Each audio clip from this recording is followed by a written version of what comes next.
Buenas tardes, profesor y compañeros. Nosotros somos el grupo número 2 y el día de hoy les presentaremos nuestro trabajo titulado Informe de Diagnóstico Financiero de WWK Comercial SAC. Esta es una empresa peruana dedicada principalmente a la importación y comercialización de artículos para el hogar, utensilios de cocina y diversos productos de uso doméstico. ¿Okay? La empresa, como sí, ha logrado posicionarse en el mercado nacional mediante la distribución y producción de productos tanto como para clientes minoristas como para mayoristas, trabajando con proveedores internacionales y ofreciendo una amplia variedad de productos. En este informe básicamente lo que vamos a hacer es realizar un análisis financiero de la empresa mediante la evolución de sus estados financieros, al igual que también de sus indicadores y niveles de rentabilidad, con el objetivo de conocer así su desempeño económico durante los años 2024 y 2025, así como identificar también lo que son sus fortalezas, sus riesgos y oportunidades de mejora para una buena toma de decisiones. La empresa presenta un comportamiento financiero relativamente estable durante el periodo anual del 2025 en comparación con el periodo anual del 2024. Por un lado, los activos corrientes registraron un ligero incremento del 0.19%, lo que evidencia que la empresa tiene una pequeña mejora en sus recursos a corto plazo y, en consecuencia, mantiene una capacidad ligeramente superior para afrontar sus obligaciones inmediatas. Asimismo, el total de activos aumentó en 0.20%, lo que refleja un crecimiento mínimo en los recursos totales de la empresa, aunque sin representar una expansión significativa en sus operaciones o inversiones. En relación con las obligaciones financieras, los pasivos corrientes aumentaron en 0.83%, lo que indica que la empresa asumió mayores deudas a corto plazo. Sin embargo, este incremento no resulta elevado y podría estar relacionado con necesidades operativas normales de la empresa. Por otro lado, el total de pasivos disminuyó en 1.61%, evidenciando una ligera reducción del endeudamiento general de la empresa, lo que representa una señal favorable en términos de solvencia y manejo de obligaciones financieras. Asimismo, el patrimonio presentó un importante crecimiento del 53.84%, lo que demuestra un fortalecimiento significativo en el valor propio de la empresa. Este incremento puede estar asociado a mayores utilidades acumuladas, aportes de capital o una mejora en la estructura financiera de la empresa. En conclusión, aunque los activos y las operaciones muestran un crecimiento moderado, la reducción del endeudamiento total y un fuerte incremento en el patrimonio reflejan una mejora en la estabilidad financiera de la empresa, fortaleciendo su posición económica y brindándole mayor solidez para enfrentar futuras obligaciones y oportunidades de crecimiento. Ok. En esta diapositiva vamos a poder observar el análisis comparativo del estado de resultados de la empresa entre los años 2024 y 2025. Primero, como podemos observar, las ventas netas disminuyeron de 64.614 a 60.191, lo que básicamente representa una variación negativa del 6.85%. Esto significa que la empresa obtuvo menores ingresos por ventas durante el 2025.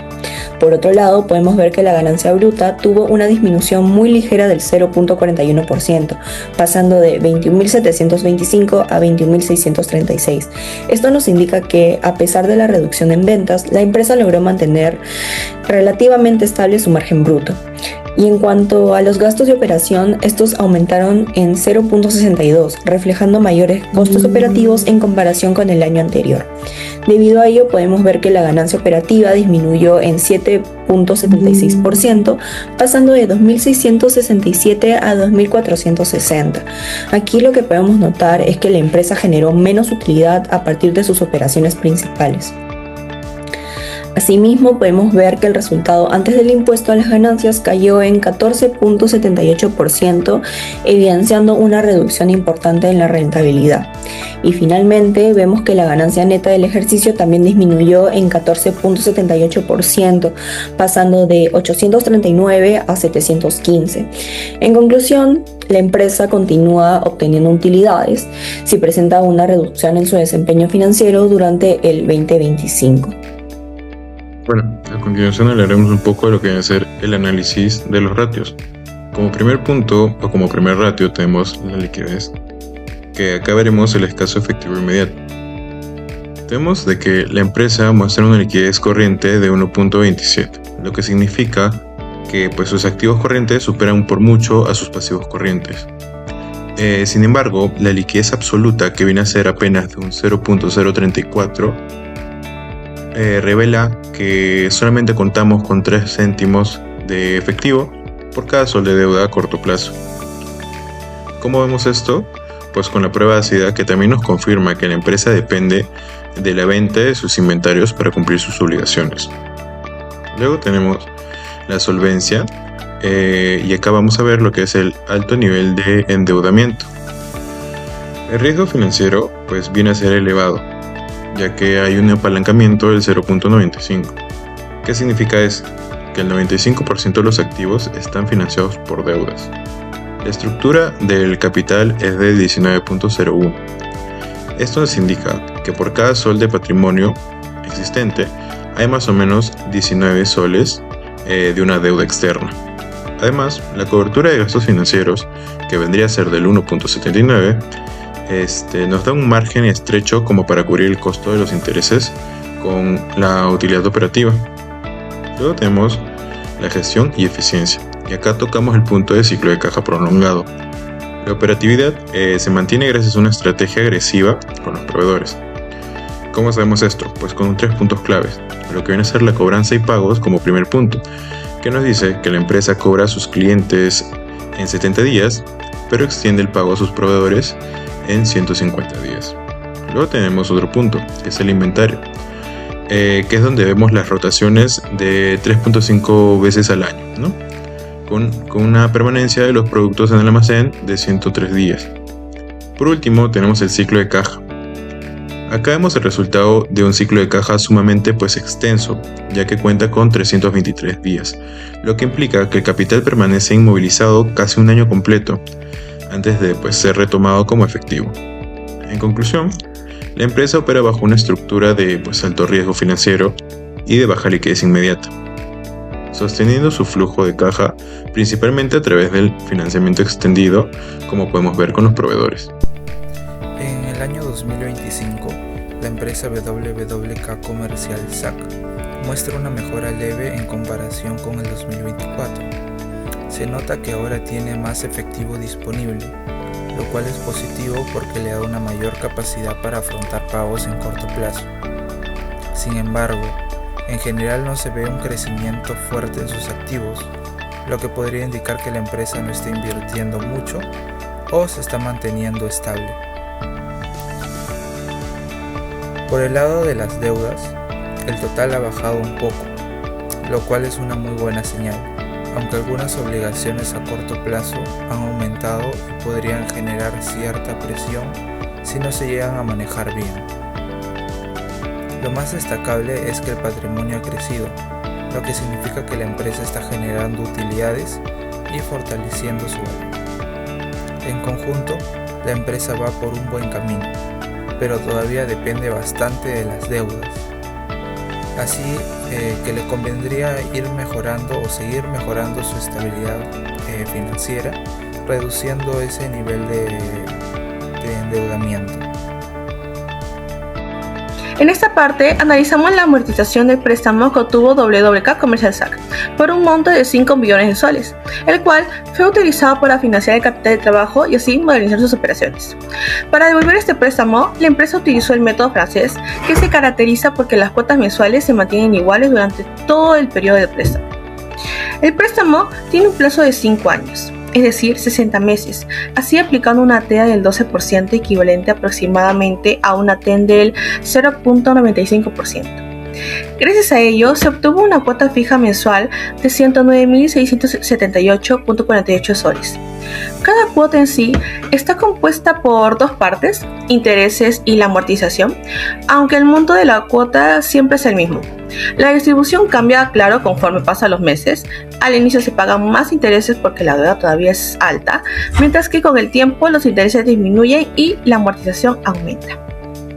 Por ejemplo, en el primer mes la empresa pagó 47.443.96 de intereses y 62.234.51 de amortización. Esto demuestra que en sí al inicio una gran parte de la cuota se destina al costo financiero del préstamo. Sin embargo, conforme avanza el tiempo, la deuda pendiente disminuye y también los intereses. En la última cuota solamente se paga 1.030.93 de intereses, mientras que 108.647.55 corresponden a amortización. En sí, esto significa que casi todo el último pago sirve para cancelar el capital restante. Finalmente, durante los 60 meses, la empresa terminará pagando un total de 6.580.708.76. De este monto, 5 millones corresponden al capital prestado y 1.580.708.76 representan los intereses generados por el financiamiento. En conclusión, el método francés ayuda a la empresa a tener cuotas más constantes y una mejor planificación financiera.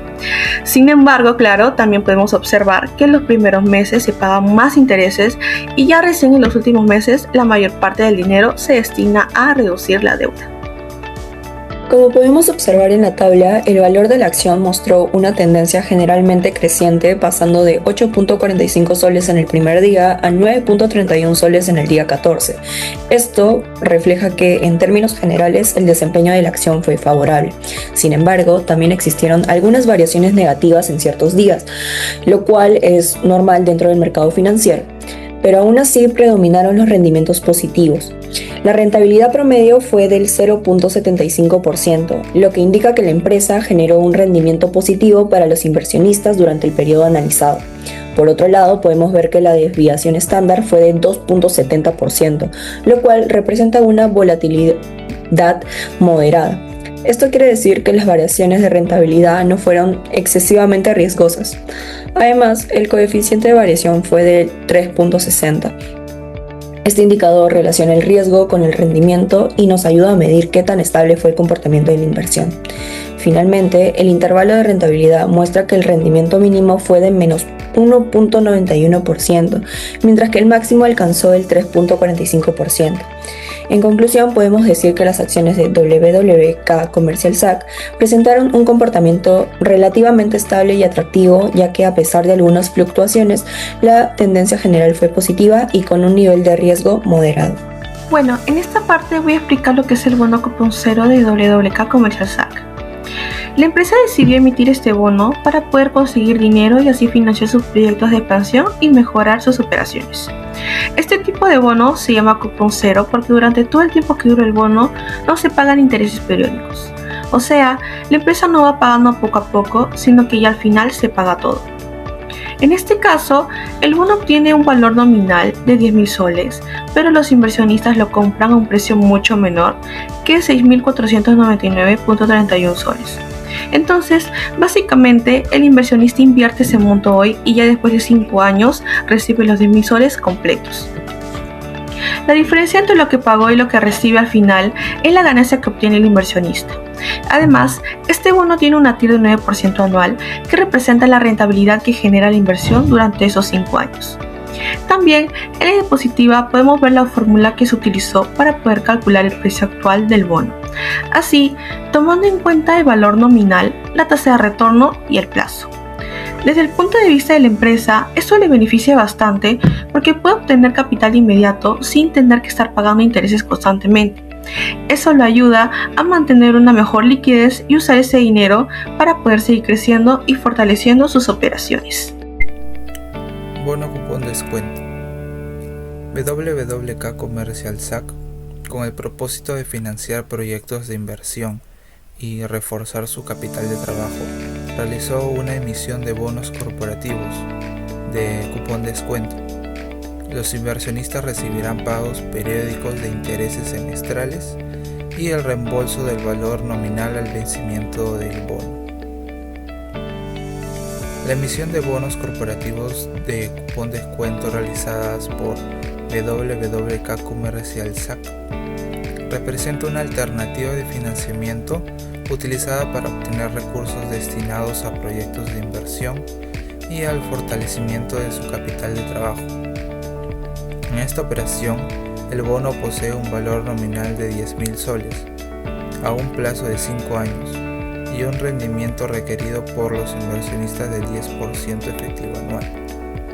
Bajo esas condiciones, el precio actual del bono es de 6.209.21, lo que significa que el inversionista adquiere el bono hoy por un monto menor a su valor nominal, y el vencimiento recibirá el total de 10.000 soles.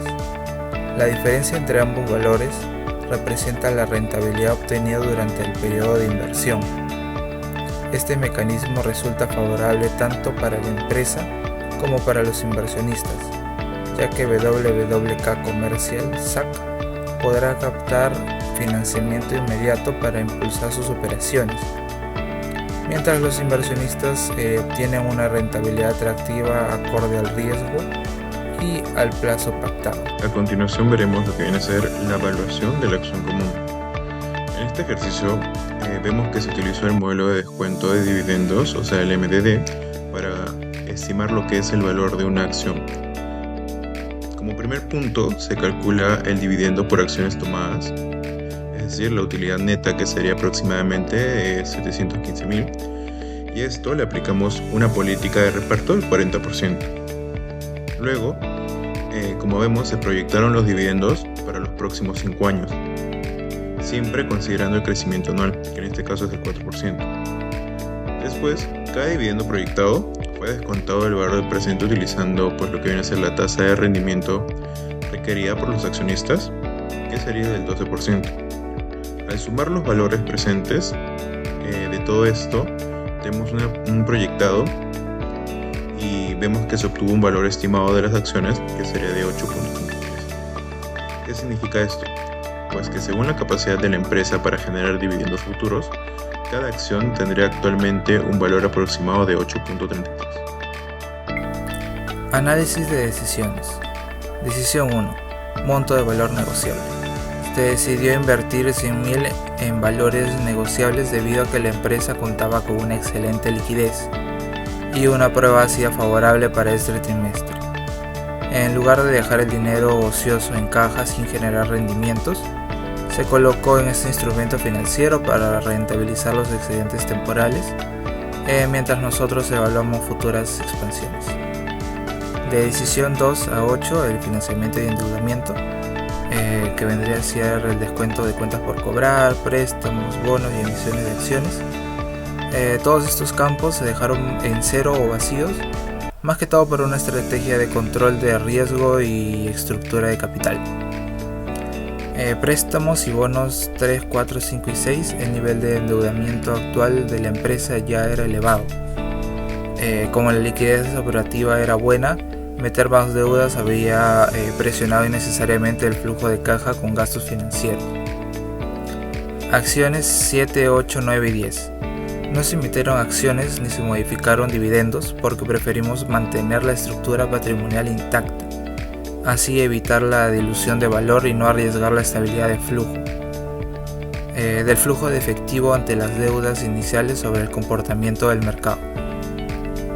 Decisiones del 11 al 14, que son la capacidad de planta y proyectos de inversiones, que se dejó en cero o vacío, que vendría a ser la compra de maquinaria, la planta, proyectos de inversiones A y B. Se decidió no realizar inversiones de capital en este periodo. El objetivo principal era probar el comportamiento del simulador en este trimestre, así consolidar la operación base y observar cómo respondía el mercado antes de comprometer fondos en el proyecto a largo plazo o expandir la capacidad instalada. Decisión 15. Número de unidades a producir. Decidimos producir 100.000 unidades porque representa nuestra capacidad máxima de producción actual. El mercado presenta una demanda estimada de 103.000 unidades y sumando a que arrastrábamos un inventario de 12.000 unidades del trimestre 2, esta cantidad nos permitía cubrir perfectamente la demanda proyectada sin generar desabastecimientos ni un exceso costoso de inventario final. Decisión 6. Compra de pronósticos y demanda. Se seleccionó la opción 1 para adquirir la información del pronóstico básico del mercado. Consideramos indispensable contar con datos confiables para planificar las ventas y que la producción de los periodos subsiguientes, minimizando el margen de error. Decisión 18. Precio de la producción por unidad. Se fijó el precio de $102, aunque el pronóstico inicial era de 101. Evaluamos el equilibrio entre la alta y la demanda y nuestro inventario disponible, decidiendo aumentándolo por un poco estratégicamente en el nivel optimizado para así asegurar la venta total de las unidades producidas, maximizando los ingresos operativos del trimestre. En resumen, esta primera decisión fue de perfil conservador y analítico. Buscó maximizar la producción más eficiente, aprovechando la buena liquidez, invirtiendo en valores negociables, y así evitar en la mayoría distorsiones de flujo en caja mediante el rechazo de deudas o algunas inversiones apresuradas en planta de proyectos.